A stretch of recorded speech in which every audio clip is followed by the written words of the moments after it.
शख्स एक वाहिद फर्द नहीं था जिसे दुनिया मौलाना अबुल कलाम आजाद के नाम से जानती है, तो किसी एक शख्स का नाम वो शख्स।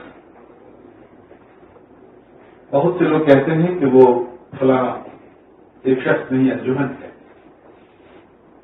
मैं कहता हूं कि ये भी बहुत छोटा लफ्ज है मौलाना अबुल कलाम आजाद के, अंजुमन का लफ्ज भी बहुत छोटा है। पाकिस्तान की तहरीक आज़ादी के सफ़े अव्वल के रहनुमाओं में अदालत और सेकुलर रहनुमा और मुजाहिद आज़ादी तस्लीम किए जाते थे। उनकी हमारी और हमजहर तालीमी सलाहियतों की बिना पर ही उन्हें आज़ाद भारत का अव्वली वज़ीर तालीम बनाया गया, जिसका उन्होंने बदरजा अहसन हक कुछ इस तरह से अदा किया।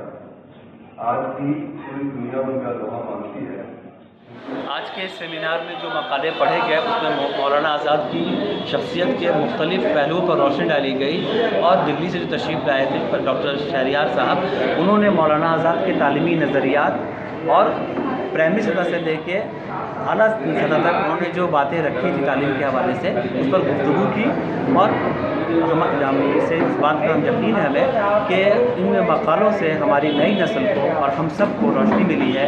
और अब ये वक्त आया है कि मौलाना आज़ाद ने तालीम और टेक्निकल एजुकेशन के हवाले से जो बुनियादी बातें की थी, जो उनका ज़हन सोचता था, जो फिक्र करता था, वो जानते थे कि इन बातों पर अमल पैरा होकर मुल्क तालीमी मैदान में तरक्की कर सकता है।